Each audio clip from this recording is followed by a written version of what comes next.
I will be sharing my own Precision Fluency Shaping Program experience, now called Fluency Plus. I will also talk about how this program has impacted myself as a person who stutters. We will have a live Q&A session after my autobiography. Moderator, Canadian Stuttering Association executive, speech language pathologist, fellow stutterers, and most welcome guests. Hello, my name is Lindsay.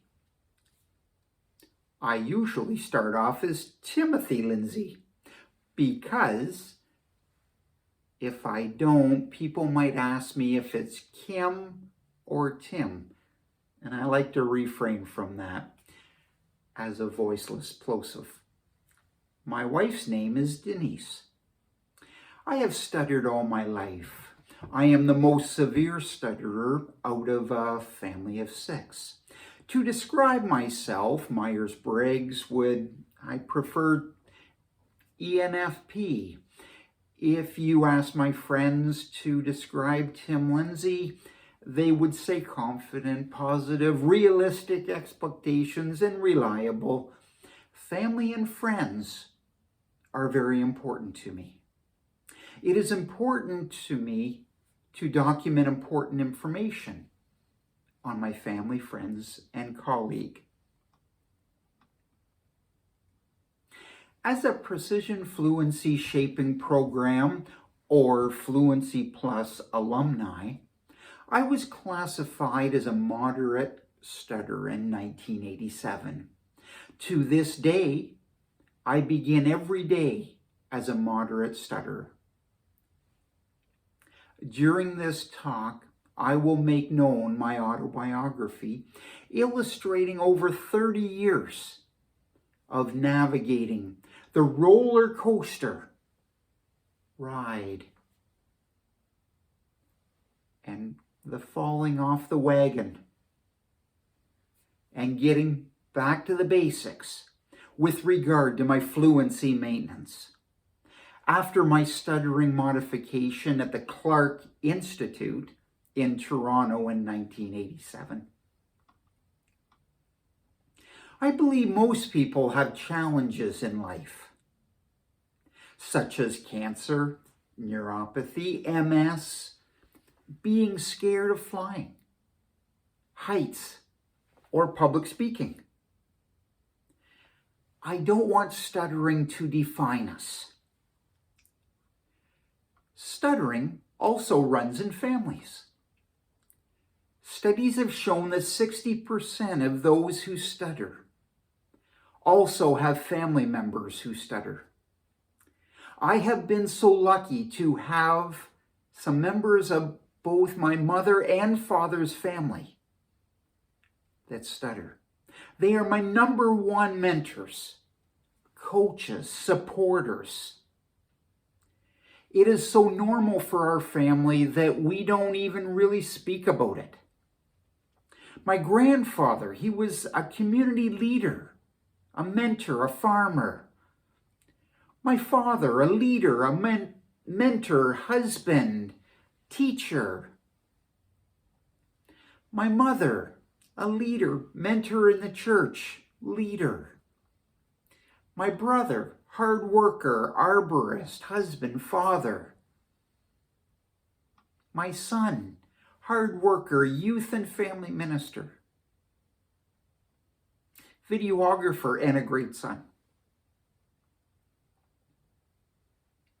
We might not be able to do things perfect, although we can make things better. In 1937, Napoleon Hill said, "Whatever the mind can conceive and believe, the mind can achieve." Say it again. Whatever the mind can conceive and believe, the mind can achieve. If I don't shape in the morning, I will have to use a lot of starter words and stay away from unvoiced plosives and frigatives. You might ask, what fluency maintenance do I do to prepare and present this speech? There's a whole list, as you can imagine. Well rested. Transfer with my wife in the morning. Although my wife isn't here, I phone my father and my brother and a few friends. Go for an hour walk to get my diaphragm working. Stretch my articulator, sing a few songs. Use a microphone so I can use my gentle onsets and not have to raise my voice too much. Standing helps instead of sitting. I've learned that through Zoom calls. Covert practice. Stretch syllables, stretch them for 2, 1/2 second. Have confidence, positive attitude, feelings, and emotion. And belief. And believe your information. Philomath is another word. Know your knowledge. Speak with your gestures. Vocal variety always helps. Sometimes it gets me through some of those unvoiced plosives. And practice, practice, practice.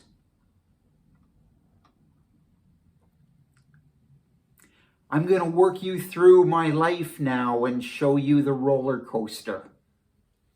In the 1960s, I was born on a dairy farm south of Hamilton.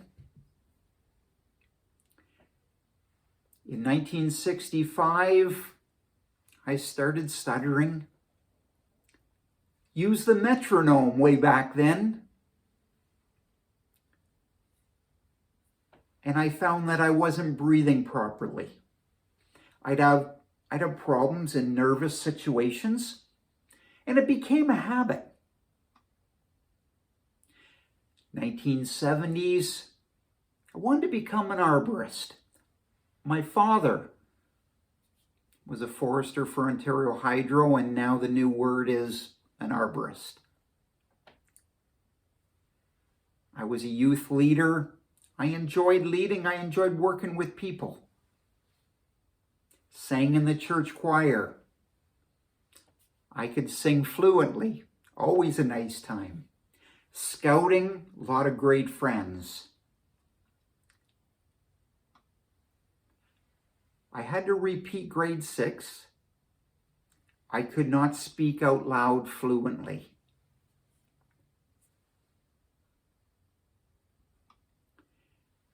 In 1977, I started curling.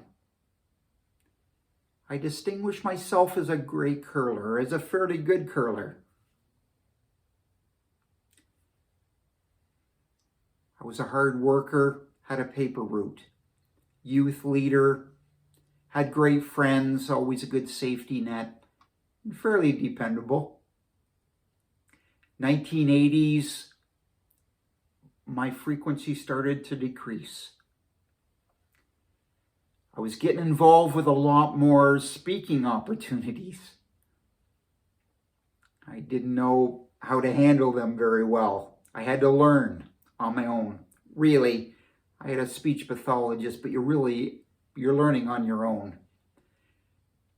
I went to Ottawa for the provincial curling championships for OFSA. Then went off to Sir Sanford Fleming College for forestry. Had speech therapy in Toronto. Then graduated from Sir Sanford Fleming College. Wanted to go to Lakehead University, but I didn't think I was fluent enough to be a professional forester. My goals at that time were to get married and have a family. 1985, I had speech therapy in Penetangwishing. Penetang. I'll get that first sound, that first syllable going. I moved up. I started working for Ontario Hydro as a forester or an arborist. Then I was asked for supervisory duties. Well, I had to start speaking, and the two-way radio was, challenging.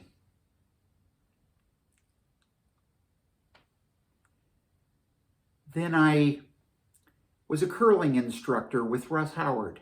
I was an instructor for the National Coaching Certification Program, went through all that certification for curling, on the executive of the Penetang Curling Club. Then my speech therapist recommended the Clark Institute. This was in 1986. We sent in all of our information, and this is where it all started. I'm just going to show you a chart that I made to sort of show you where we are right now. Right here is 1987. I was a moderate stutterer, went up and down through the course of the years, and then went to the Clark, and you'll see normal fluency up here, which I understand is about 8 or 98% fluent. And then mild, then moderate, and severe. I don't think I was ever severe.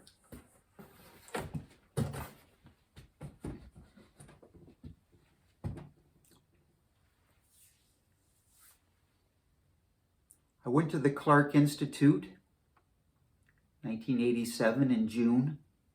Stayed with my cousins in Toronto. Started my stuttering modification. I didn't know what to think. First thing I was handed was the 30-second Swiss Walkman stopwatch. Still a reminder to me today. Helps me remind me of my targets.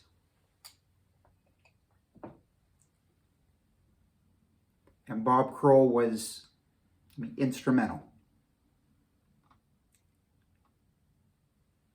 After I returned home from 3 weeks of intensive training at the Clark in order to work on my new way of speaking as a stutterer, the first thing I did was in my thermos. I was a forester. I put every target short form on my thermos. It was with me all day. Therefore, it was a reminder when I was in the field. Seemed to work. For the first 4 years, I would say that I was at the normal range, around 98% fluent. Although I found myself listening a whole lot more because I wouldn't talk unless I was really prepared for an official transfer. I'd shape every morning. I would plan in order to speak to people or walk into stores and do transfers. All my family and friends wanted to hear me speak. And they were all impressed. Some of them even thought that this is my new way and I don't have to work at it. But anyways, I explained that. I continued to attend all the PFSP refresher seminars. Demosthenes Society's annual and mini refreshers. That kept me on cue.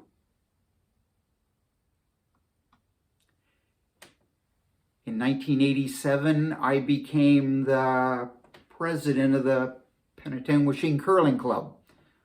Now I've got fluent speech, or within reason, more speaking opportunities, although a little bit more stress. Although volunteer organizations are a lot less stressful. So they're good opportunities in order to work with it, I found. Great venue for practicing targets in a volunteer organization.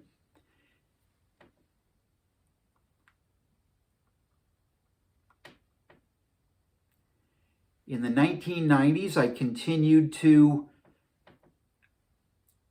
head to the refreshers, and it worked very well. In 1981, I was recommended another job.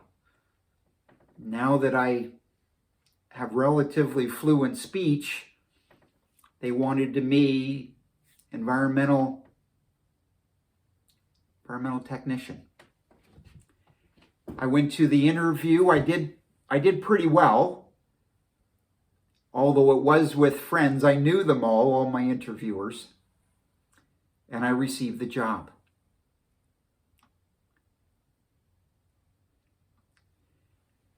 What I found, one of the first jobs was to read all the environmental legislation, because the waste management was all new for Ontario at that time.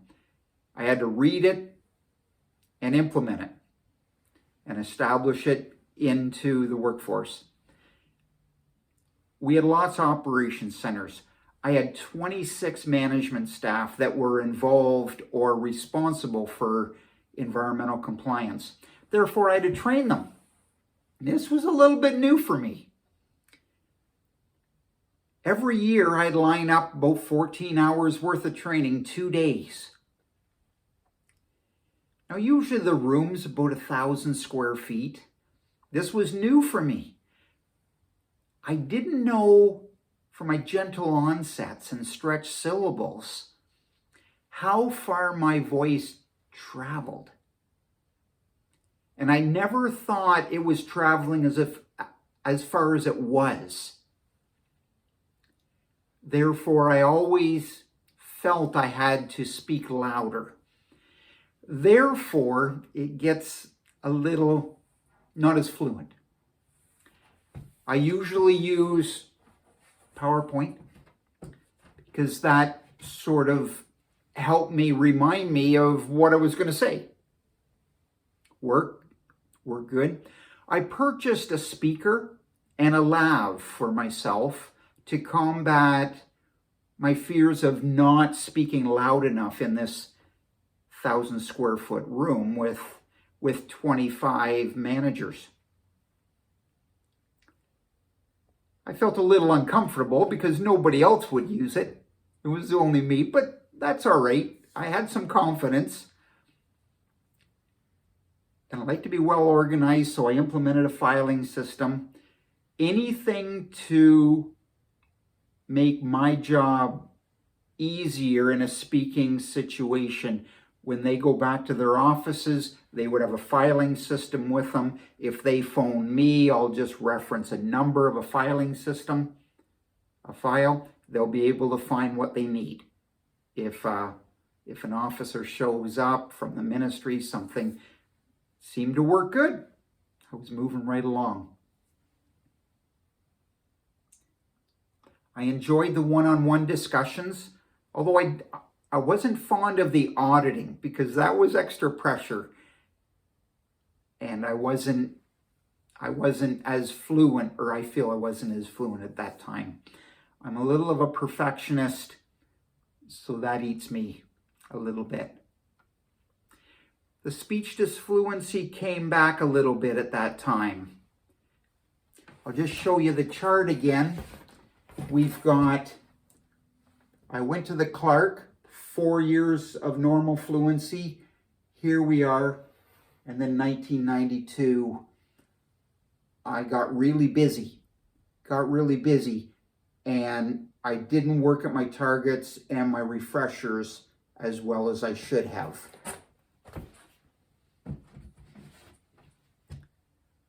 We call that lucky fluency. And I relied on it a lot in my new job.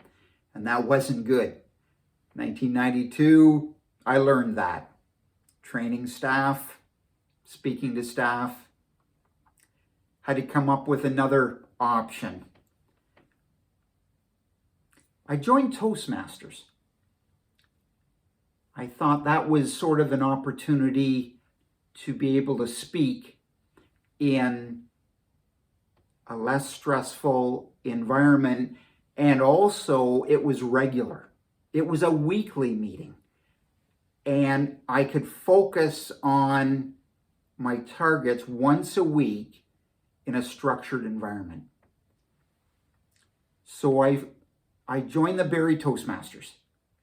We had a great club. I did my icebreaker, which is my introduction of Tim Lindsay.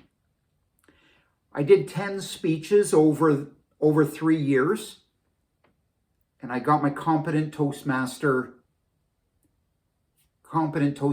designation. Later in 1992, I was then the president of the Barrie Toastmasters. I guess I was intrigued at that time. And my fluency increased. Therefore, you can see here where it went back up, although it would never get right back up to normal. It only got halfway in between normal and mild fluency. At least I found. That was my feeling.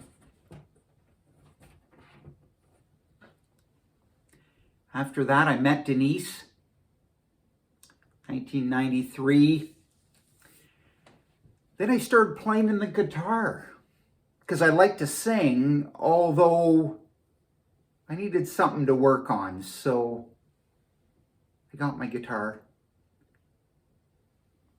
And each morning I would have a few favorite songs that I'd run through. I'd go to the basement and I'd work at stretching all my articulators. And it seemed to work. We then, once we got married, we moved to Barrie. I was driving back and forth right before that.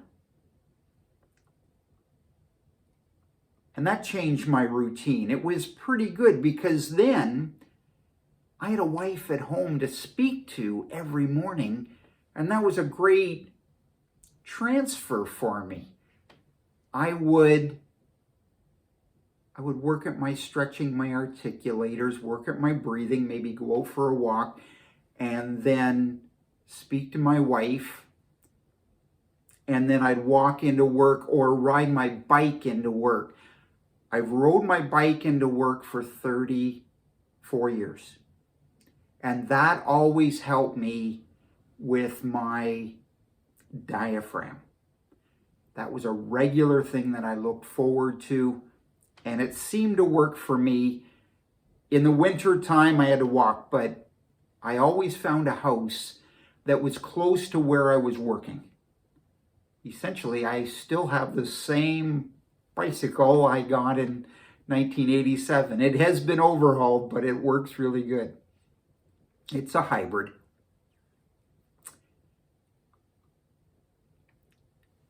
As an organizer, I would implement an environmental management system under ISO 14001 in 1994. It was even before it was an official standard, but I got all the information, and I was an organizer, and I wanted to be organized, and I wanted to do well.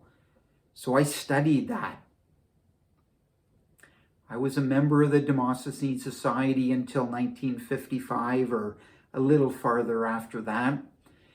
I filled out a survey at Ontario Hydro at that time, asking if I had a disability. I've never been asked that before. And at that time, I was having to work at my speech a fair bit. So I marked down I did. My supervisor, he came to me, said, "Tim, you mark yourself down as a disability." I said, "Well, they say it is, they say, okay, you can mark it down, but we don't think you have a disability. You're just fine. Okay, sounds good. Thank you very much. In 1996, we had a reorg in Ontario Hydro, and I had to look for a new job. I told my wife that I may be we may be heading to Ottawa, Winchester, or Thunder Bay. But Thunder Bay is a long shot. And after a few weeks, it was Winchester and Thunder Bay, but still Thunder Bay was out of it. Finally, we got the word that, no, moving to Thunder Bay if I want the job. My wife said, okay, we'll move to Thunder Bay. She's never really moved out of Southern Ontario, so this was quite a change. I had a good job interview with the manager in Thunder Bay, and I moved there later in 1996, and they moved. I had a son, Matthew. We had a son, Matthew, in 1996, and therefore they moved up early 1997. This was a new start. No family in Thunder Bay, no safety net really, and I was working in the Northern Reserves, flying in for a week at a time, or 2 weeks. And so my wife had a few unhappy evenings, just not sure where her friends were. Heading up to Thunder Bay, it was $1,300 a flight. Had a family of 3. If there's something happening, how would we fly home? Got involved with a curling club because I curl, and heavily involved in the United Church, so we got involved with St. Paul's United Church. Just something for a safety net and opportunity for transfers. And really the stress of, we needed a safety net. I felt I was responsible for that, moving my whole family to Thunder Bay, which is from London, where I am right now, it would be a 17, 18-hour drive around Lake Superior. And at that time, I was thinking I might like a soundproof room for shaping, but our house wasn't large enough for that, so I wouldn't disturb my family. So I got away from my shaping, my maintenance. 1997, I started to slowly reduce my fluency. Sure enough, look at the graph. Right here, we're just heading down all the way to 1999. 1999. I worked at it, although with everything else that we were involved with, it took a back seat. And I had increased responsibilities because we had 21 First Nation reserves or remote communities that we're responsible for the environmental aspect of them, or I was. And there was a lot of diesel fuel. We were flying diesel fuel in there every day to run our diesel engines. Therefore, they spill diesel fuel. Sometimes accidents happen. Therefore, historical spills and that, we were looking after those, or I was.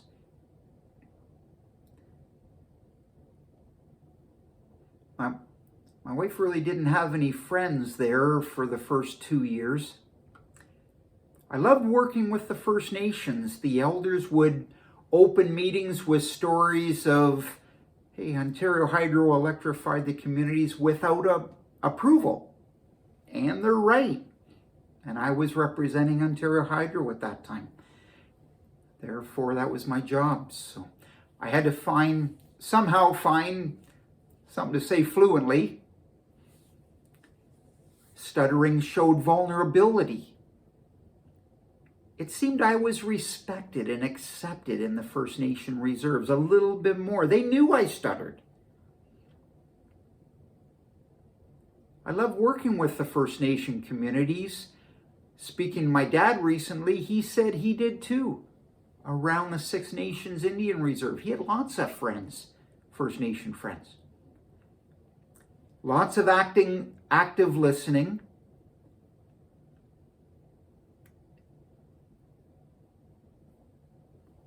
And I did offer a lot of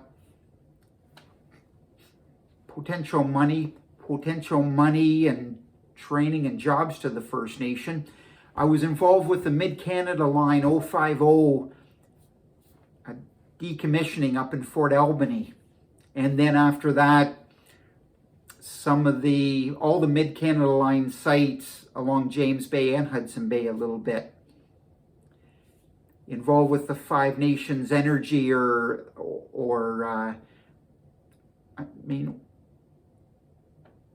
it was founded and they needed some support from Ontario Hydro.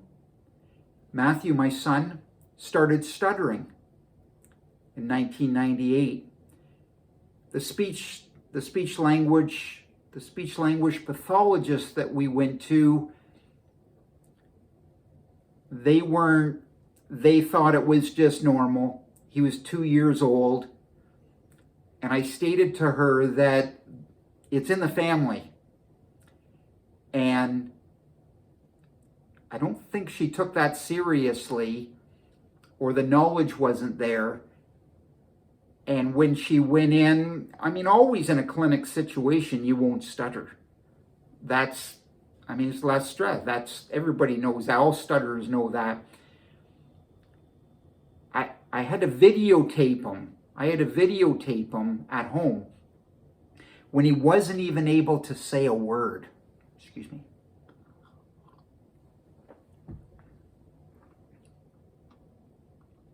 I could say I was furious at the time.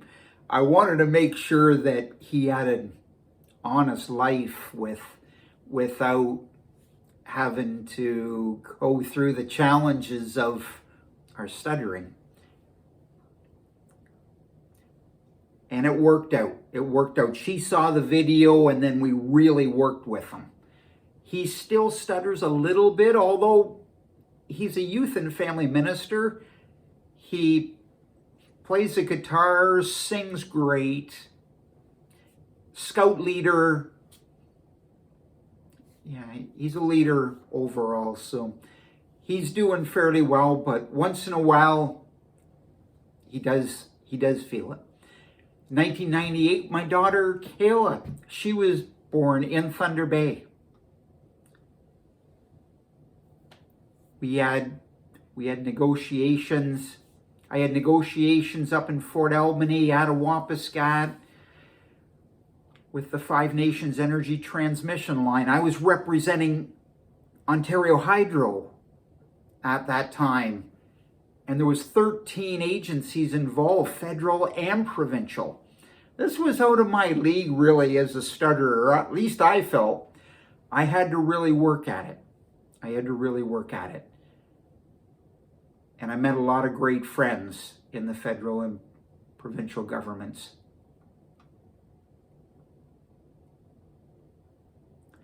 In 2000, I turned down a promotion, a managerial promotion, because I felt that my strength was in negotiations with the First Nation and a leader in implementing environmental projects into the north of Northern Ontario. So we hired somebody else for that managerial job, and he would be my supervisor. And he would fly to Toronto for all those meetings. And I thought that was a good setup. And so he started, and it was great. He's very knowledgeable, excellent. Although I was learning how to work with somebody else with another type. As I said, my Myers-Briggs type came in here and he wouldn't speak to me really because he wasn't that type. He was sort of a hit and run. And it took us a year to figure this out. So it was fairly stressful. For me anyways, maybe not for him.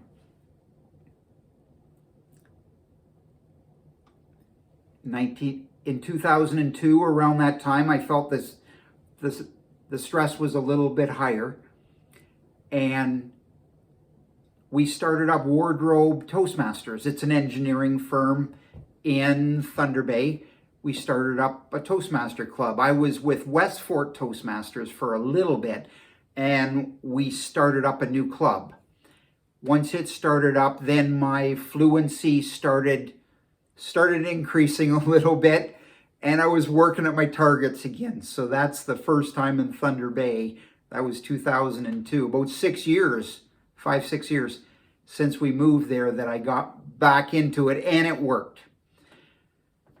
We also had a specialist in neuro-emotional technique, and he was a doctor, a chiropractor, and he found that, if you've ever heard of a vanishing twin, but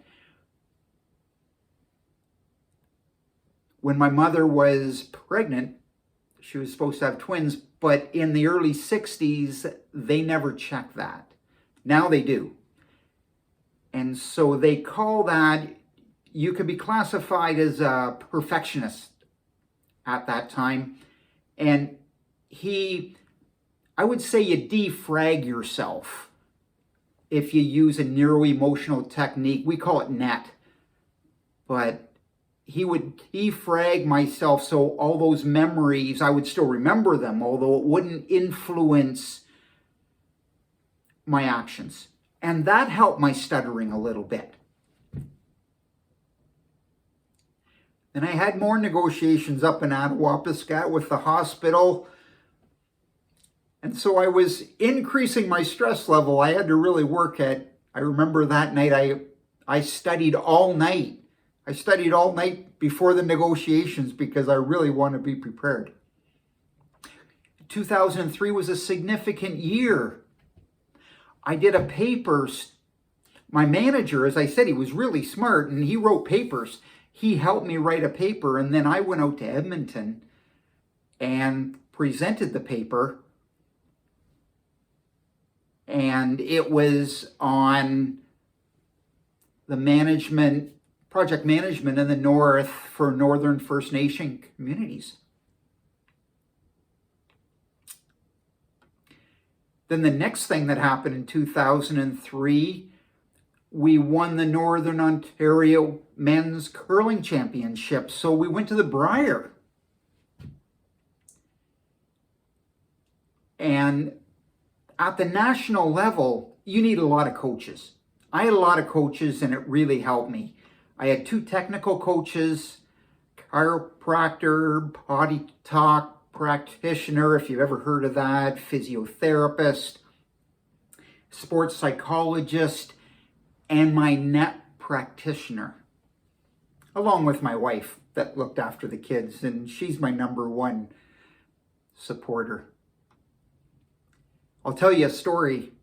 When we were at the Brier, after the Nova Scotia game, the local radio station came in, wanted to have an interview with somebody. They went to my skip and he said, no, ask Tim. Okay, Tim, you come. As soon as we got in there, had the white light on me, they found I stuttered. They were more nervous than I was, how they were going to interview me for 10 minutes or 15 minutes, all about the Brier if I'm a stutterer. So it worked out. It was all good. We went 5 and 6 in that Brier. And I still to this day feel that all the work that an athlete has to do is what we have to do as a stutterer. And I use a lot of the same mental toughness, physical conditioning, emotional intelligence, all those things, well rested, all those things in order to manage my speech. And then also in 2003, I passed my Ontario Association of Certified Engineering Technician and Technologist Designation exam. And then my wife went to the hospital in 2004, and she was diagnosed with a few autoimmune diseases. So that sort of started. Then in 2008, I wrote my Canadian Registered Safety Professional Designation exam, and I passed that. I was involved heavily as the health and safety specialist and the environmental specialist at Old Ontario Hydro, now Hydro One. At that time, I was the chair of the board for St. Paul's United Church. We had a 26-member board, and I enjoyed leading. It took a lot of work, but it's great. Transfer spots. One thing I can say is that the leadership role or the chair role was easier for me because I could regulate when I was going to speak and what to say. If I was only a director, and I was for many years, then I would have to speak on command, and that's a little tougher, I found. Then my wife got sick a little bit more, and she might have, and we decided that we should move back to Southern Ontario. And I had a good job interview, and I asked my wife, where would you like to live? And she said London for Southwestern Ontario. My new job was the environmental specialist for Southwest for construction for Hydro One. And so that was very good, but it gave me a whole other level of speaking opportunities. As a member of a construction project team, I had to work on my gentle onset, my full breath, my stretched syllable. I'd have to speak. I found sitting right beside the chair was a good idea. I had to write down all my points. I had to speak on command because as the specialist on the project, and environmental is always a contentious issue. Therefore, I had to learn how to do it. And I have a few traits, a few ideas on how to do it now, fully experienced it seems. Then often I would lead projects too. And I would chair meetings for all the environmental projects.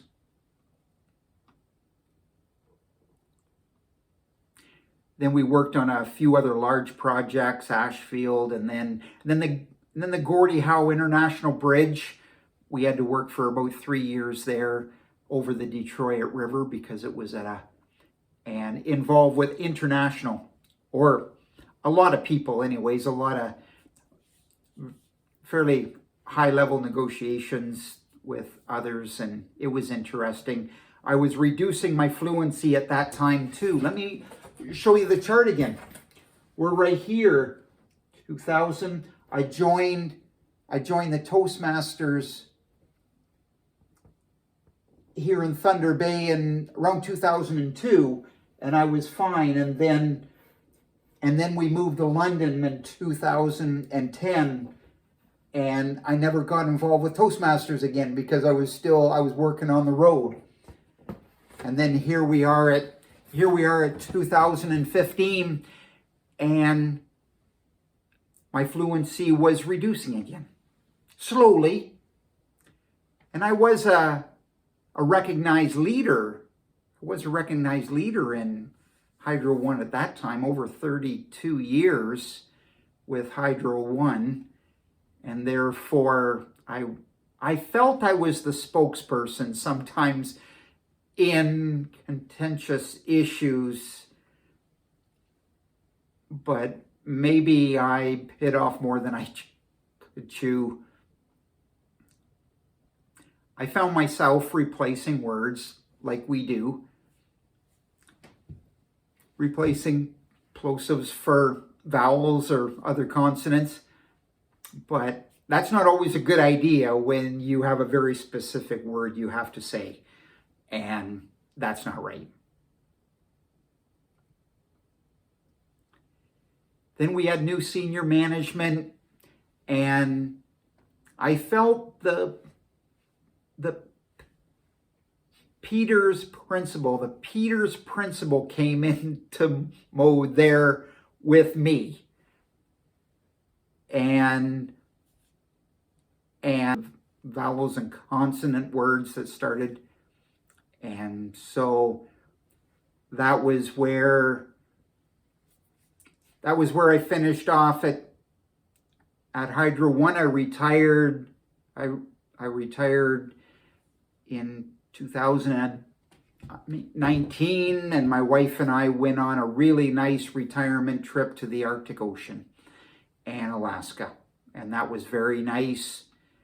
And in 2020, I was the vice chair for the 2020 Continental Cup. Now, Continental Cup, as a stutterer, when you get that many unvoiced plosives all in a row, it's pretty tough. So I had to really work, and I had joined Forest City Toastmasters in London. I was working at it there, and I'm still there. I enjoy it. I try and do a speech every 3 weeks, and that keeps me current with my targets and keep moving. Now we're on Zoom at Toastmasters, and I find that sitting down is tough for using our diaphragm. But anyways, that's lessons learned. And now we're on YouTube. We're taping things, and we're using lights, and we're learning these things. And with the teleprompter, I have a teleprompter now. I was experimenting with it, and it works good. It works good for some technical speeches where you have to hit the words perfectly. And I coach a junior team, a junior curling team I coach, and I have meetings with them once a week or training. In conclusion, I found as I got older, I am asked fewer questions with unchangeable answers. And remember, we might not be able to make things perfect, although we can make things better. And in line with Napoleon Hill, everything I conceive and believe I can achieve. Moderator.